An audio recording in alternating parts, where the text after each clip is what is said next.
business in our complex. I do understand everyone's on their phone, busy. Pero palakpakan naman natin all our hosts in their gorgeous and hot swimwear. Grabe. Grabe. At 9:40, pinainit yung malalo yung gabi. Ano bang ginawa ninyo mga hosts? Ano na ako masasabi? And kudos, of course, to all the trunks that you guys are wearing. Ganda-ganda ng kulay. Diba? And you guys really carried out the sexiness in those emerald greens. And I think this is the moment wherein our judges will be announcing their top picks. So tignan natin ngayon kung mamimili na naman sila 6 pa rin ba? Or 3 lang. Ito mga isa sa mga pinaka-aabangan natin. Dahil we do understand, ang hirap pamili lahat talagang batak.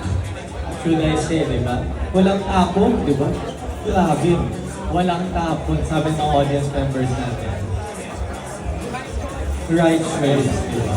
Okay, looks like we're ready. Go ahead, Sir Jonathan. Hello. Yeah. For swimwear, we are again having a tie.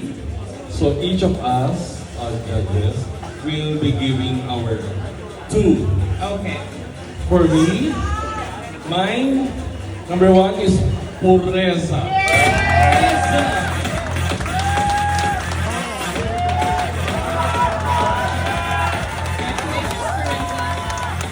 And number 2 is Dangwa.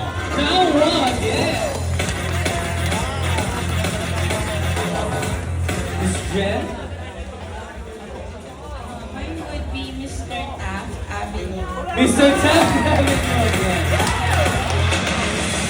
Jonas! And then Mr. Moraita. Mr. Moraita!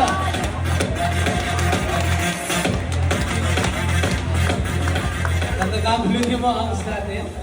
Grabe. Okay, for my choices are Mr. Recto Mr. Recto! and Mr. Mabini. Mr. Mabini! Six. And so we are about to announce the winner for this segment. Alright, so Jonathan, kindly proceed on stage. And I would just like to remind of course, our honks. This will not affect the judging on the grand final. Okay? This is a pre-pageant show, so this is totally different tabulation when it comes to scores pagdating sa grand finals.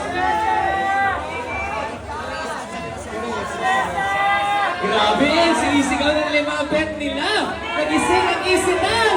I love it! Ayan na, ayan na, ayan na. So we will be announcing 2 winners. Okay. Okay, I cannot wait. So, Okay. Okay. Ako mauna muna kasi hihirit na ako eh. Last hirit ko na to eh. I'm very Alright. So, na-mention ko kanina, I will be announcing the 1 winner first. Then I will be announcing the second. Alright. To all the honks who are here tonight, palapakan nyo ulit muna sila, ladies and gentlemen. To all our vloggers, maraming salamat po. And kayo rin po, thank you so much for coming and staying this day. Yes, so here we go.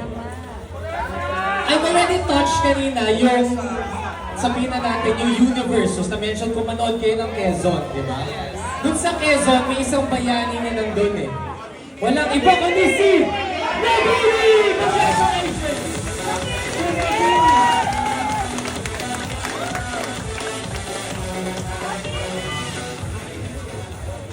Diba naihirit ko pa yun? Also, congratulations to Steve Harvey, part 2 here, okay? Congratulations